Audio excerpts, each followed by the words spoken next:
Hello and welcome to Ula Tea Leaf Readings. My name is Lenor and tonight I'm going to be reading your tea leaves. This is a horoscope for Aries. If Aries is your solar, lunar, ascendant / rising sign, then this is a message for you. All right, I'm going to go ahead and get started here. Now, Aries. We have the moon card tonight. And you know what? That feels perfect, actually. We're about to hit the new moon, which seems very, very potent this year, or this month, or this year and month.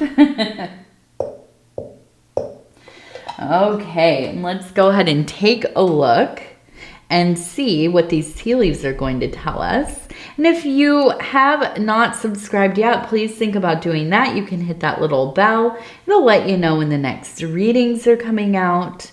It is free to subscribe. And if you want to hit the like button or leave a comment, I'd love to hear from you. It's actually my birthday today. And so if you want to say happy birthday, I wouldn't be mad. But yes, I absolutely, especially if you're new to the channel, shout it out. Let me know that you've been by.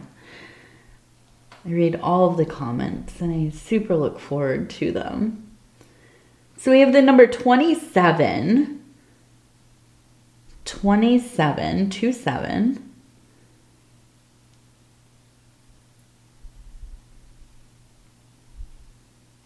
We have Juno over here. We have the goddess Juno enthroned, sitting. She has the peacock on her lap.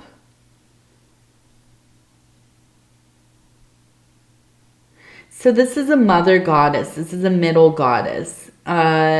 Also one in a role of leadership. It is also very much related to, well, love, really. Love, unity, family, childbirth is a big part of Juno's mysteries and patronage. With the peacock on her lap, I feel that there's a little bit of illusion happening here. And that absolutely makes sense. We're under that lunar energy. So we also have on the side here, it looks like Anubis, right? You can see kind of enthroned as well with the dog's head or the jackal's head. And Anubis, we know, is a psychopomp, is also the god of mummification or caring for the body after one has transcended. But also a psychopomp, which is a god or entity that kind of shows up and takes you into the afterlife. Now, in this case, Anubis takes you to be judged, right? You're going to have your heart weighed to see what kind of life you lived and where do you belong, right? And so I'm going to take Anubis here as really a symbol of a transition, maybe an ending, something that you see approaching. But I do feel like it is maybe an ending to illusion to some degree. And I almost wonder if this is a disillusion of relationship, or really kind of a perception within your life.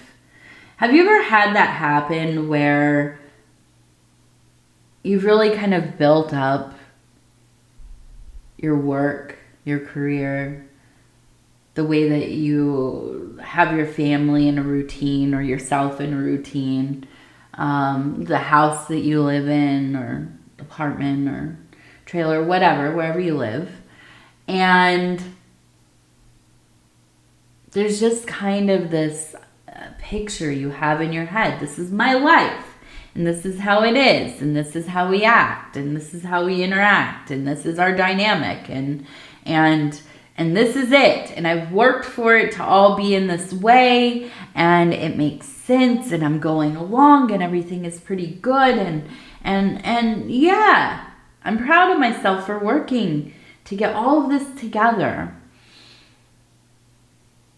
And then you start to wake up each morning and you think, what does this mean? Is this where I belong?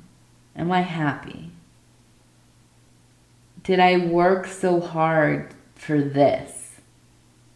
Because there's something about it that feels inauthentic, maybe, or unfulfilling in some little way, but it's kind of like a really deeply unfulfilling thing if you really looked at it. But you don't, right? You just kind of stay the course. You don't want to look at it too much because it might like tear open a void that you've been avoiding. The void you have been avoiding, right?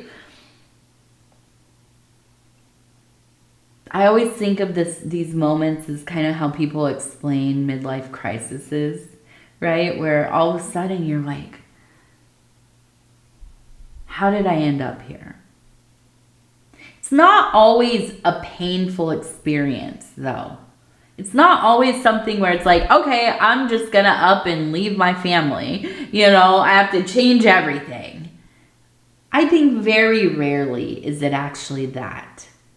But I do feel like there is a sense of becoming unenchanted by what has been, but not succumbing to that fact in a kind of defeatist way. Like, I did all this and I don't even like it and I give up. I give up. No, it's not. That's not it. There's an energy of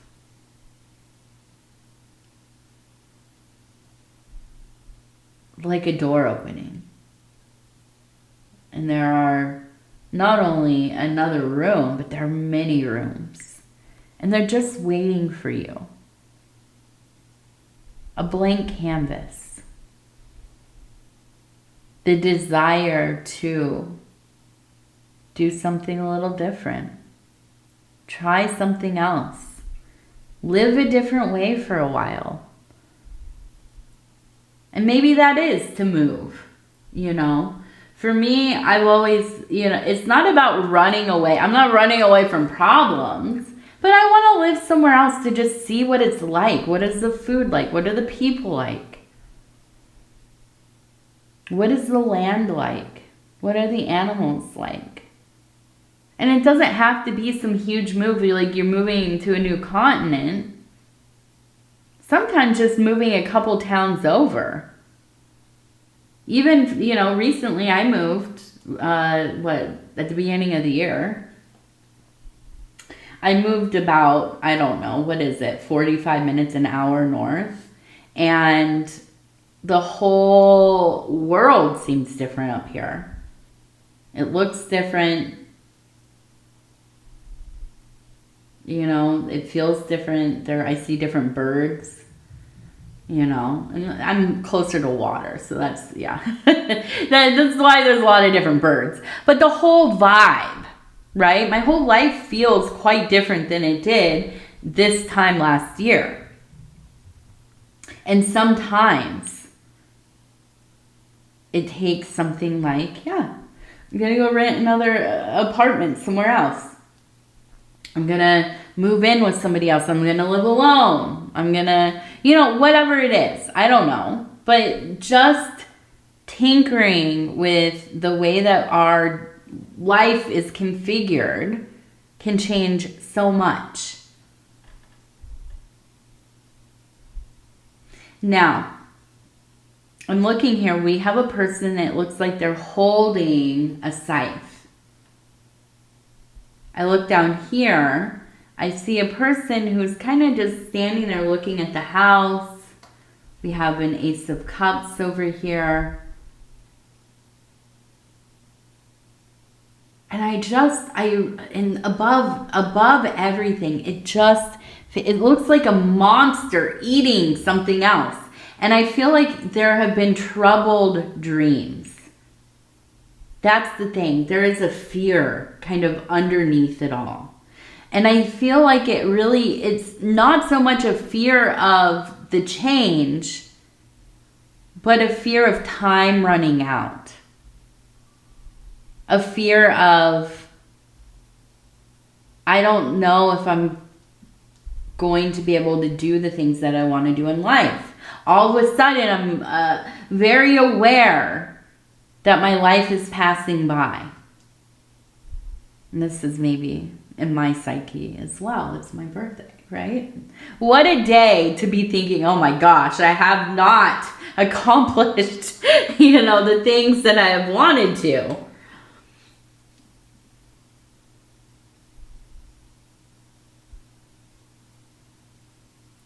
Although I can't complain.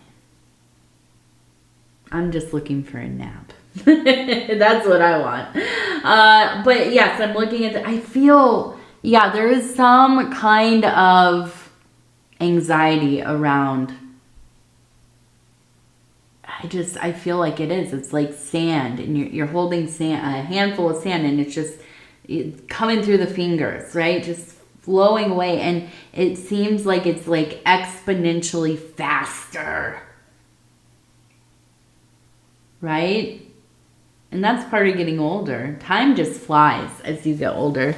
People can say that to you all day long when you're young, and you're like, okay, grandma. I hear you. But once you get there, it's like, my goodness, how did this week go by? How is it Monday again? How is it already going to be Christmas pretty soon? My goodness, Now, let's take a look.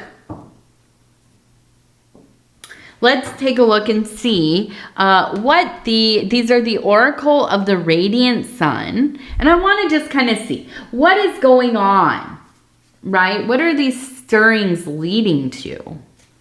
Is this just kind of like, the trimmers before the big one? Or are these kind of just, once in a while you get a little, tiny little earthquake?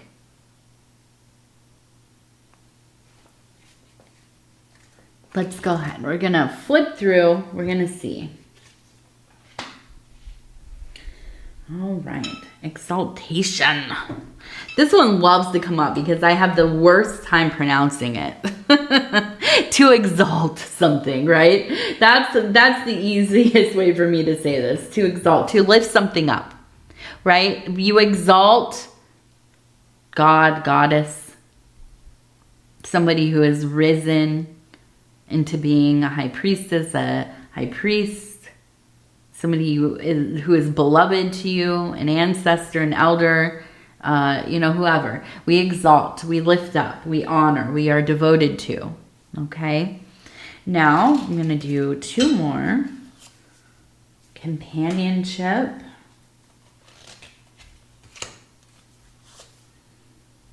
Resourcefulness. Okay. So it feels to me that you are concerned about having a partnership with somebody that I feel like it's almost kind of like I want to find my magic partner. I want to find my creative partner. I want to find a person that we speak the same language. We go to the same places in our interior experience. Maybe somebody who is a practitioner of the same kind of magic or religion, spirituality. Somebody who, it might be that you come from like a family that does not believe in any of this stuff, right? They think, okay, they're into like woo-woo stuff, whatever. You got your crystals and your prayer cards and and you spend your time at mass, or you, you know, maybe they don't even believe in like prayer or whatever, you know. It's like telling somebody, oh yeah, I have a ghost in my house, and they're like, what the heck, you know. Aunt Susan's losing it. I don't know, I'm not saying your name's Susan or whatever, but that's just the first name that came to mind. You know, and you want to have somebody in your life who understands you, who believes you, right? And if they don't really understand or believe what you believe, at least they listen. At least they're open-minded. They're not just kind of poo-pooing everything that you say or that you experience or that you're thinking about. You want that companionship. You want that person to walk the path with.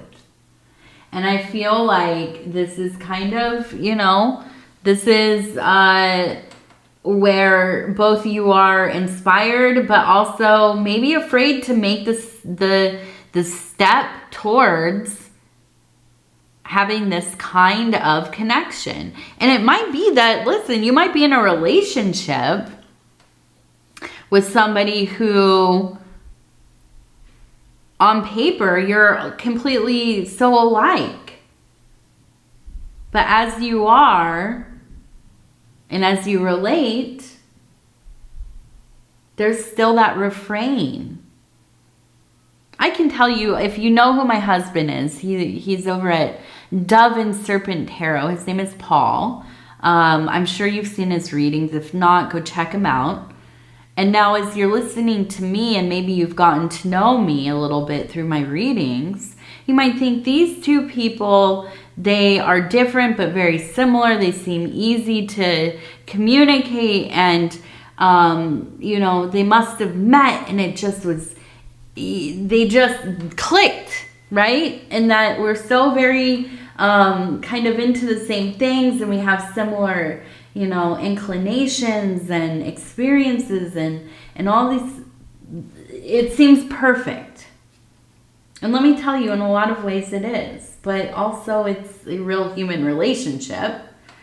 And I don't think my husband would mind me saying this about us, is that it took some years for both of us, because of previous experiences, because of, well, we're both very private people, especially when it comes to our sacred work, our occult work, our, you know, spiritual work, our religious work. And yes, we are involved in all of these things. And amazingly, both of us have, you know, practices and interests that are very complementary. They're not the same, but they're complementary. And yet, it took us quite a while to begin to really allow each other into those private spaces. And so sometimes it does. It takes time. It takes a building of relation. It might even take ordeals. And that's, for us, I think, what really led us to being able to open up to one another. You know, we met, we courted for a couple years, then we moved in, and immediately we started a family. You know, which was kind of our blessing, a miracle that happened. We didn't know it was going to happen, but it did. You know, we thought we'd be two old practitioner hermits just kind of hanging out, living together, making magic, working, and whatever. No, we made a family. And that was an ordeal for us because we weren't ready for it, but we became ready. And through these processes, you know, all of that kind of shyness fell away. We had to open up or we weren't going to work. And so I look at this and I feel like, you know, you desire something similar. And I wonder if you are on that path already, if you already have that person, or you are really kind of standing out here, opening your heart to the universe and, you know, beginning to manifest this union, this relationship, this companionship. And I feel it is. It is coming towards you. Now, the resourcefulness, listen, in Aries, what I love about you is that you can make something out of nothing. You are a weaver. You are a creative. You are a world creator. You are a magician at heart. You are somebody who, you know, if I could think of a totem, it would be something akin to the spider, which is also one of my totems. And a most beloved one, the great grandmother, right? The dream weaver. Also connected to Nuit, right? The goddess of the sky. You are the dream bringer. You are the manifester. And you are resourceful. Nothing can stop you. I often say, and I don't like to romanticize being impoverished because I know it's not easy. You know, I have lived in poverty for many years, you know, and so I'm not going to sit here and tell you it's some romantic thing, you know, but I will tell you, the people of my life who I have been close to, who I've known, who have been, you know, the most profoundly moving and giving and creative and have the ability to really make things happen. They've all been people who we would consider to be, yeah, maybe kind of, you know, from humble origins. People who have struggled. People who have, against all odds, carved out a little life for themselves.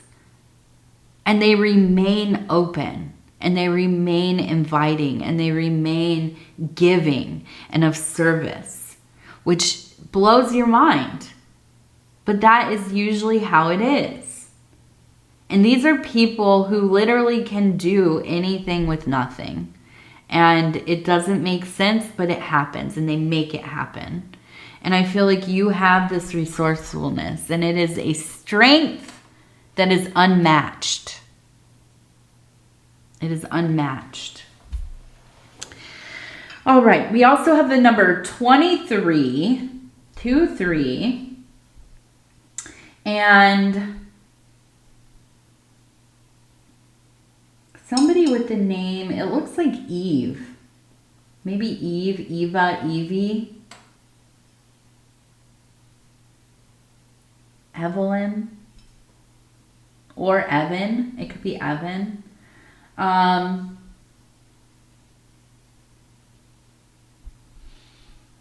Close. They're close and there's a conversation.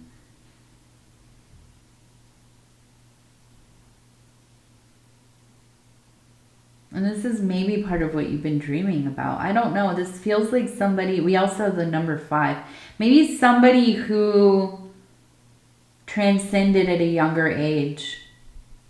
Unexpectedly, maybe it was an accident or, you know, self-inflicted or something that was devastating. I see them though, they're close to you. And I almost wonder if it's kind of like you wonder why they visit you. Because I don't know that this was even somebody that you were super, super close with.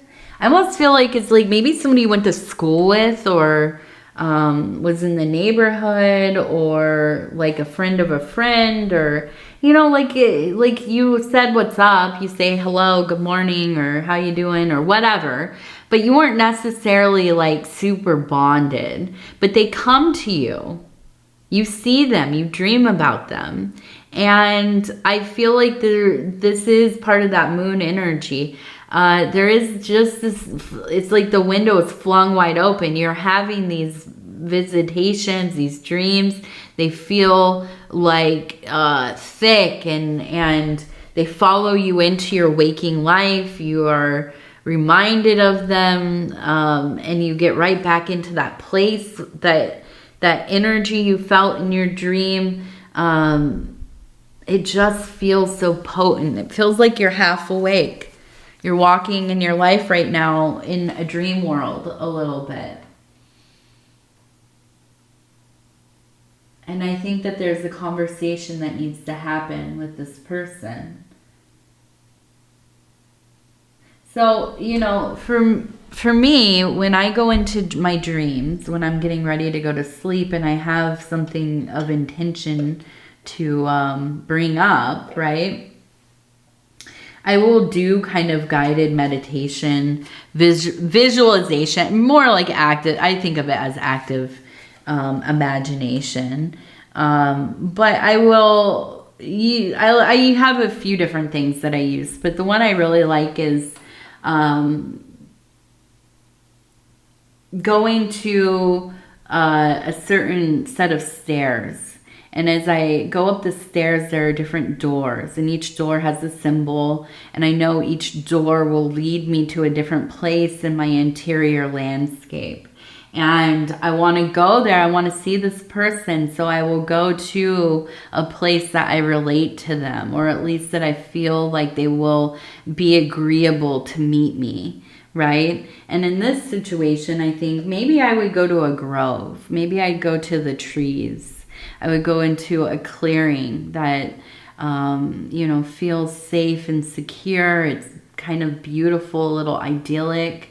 And I would take the doorway that would lead me there. And so as I'm sitting in bed, or I'm laying back on my pillow and my eyes are starting to close, and I'm visualizing myself walking up the stairs and going up the spiral to this doorway. And I'm passing other doorways, and I'm deciding with intention, this is the door that I will go through. And when I go through it, I will meet this person. This person I know needs to talk to me. This person that I need to see.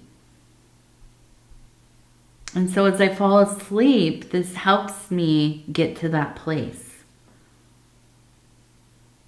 Is it 100%? No, but it does take practice, and it is something that, you know, you can kind of modify to your own vision, your own, you know, whatever it is. And maybe you will find that useful. All right, let's go ahead. We're going to do our gratitude affirmation cards, and I'm going to go ahead. I'm going to flip through. I'm going to stop where it feels right. It says, blessings of cultivation.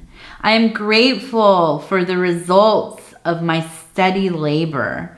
The fulfillment of my work anchors me and gives me a role in life's cosmic chase. Practice. Speak gratitude for the work you do. Think of the impact your effort has, no matter how small or large the task. Yes. I know we live in a time where the idea of work and how we work and how often or how long we work, you know, conditions that we work in, these are all really important things for us to consider and maybe modify, right, collectively. But there is still a lot of meaning in the work we do. You know, if you are working at a fast food place, if you are in retail, if you're like me, I worked in the restaurant industry, waiting tables mostly, working in the kitchen at times. You know, if you work in service work like this, if you have some, you know, big white collar job, or you work in volunteer, or, you know, whatever it is, whatever level of education or certification or licensing, or, you know, if if you're like a doctor and we get down and praise you, or, you know, whatever it is, it's all meaningful. It is all meaningful. And if you derive some kind of meaning from it, then you are blessed. And that's okay. It's okay. You know, so, and I think it's important. If you think about it, I think about this a lot. It's how we spend a lot of the hours of our day. And I miss waiting tables because I feel like I interacted with a lot of different kinds of spirits in this way. You know, I met all kinds of people. Sometimes I didn't even know if they were human, and I was excited. Maybe I'm interacting with some kind of transient spirit or an alien, or, you know, whatever it is.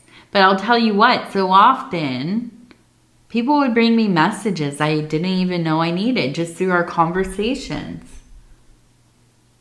And I knew the work was holy work. I liked bringing food to people. I liked feeding people. I liked to see people in all of their variety, on their toughest days, on the days where they're just in a hurry, they need to eat something real quick, the days that they're celebrating weddings, birthdays, anniversaries.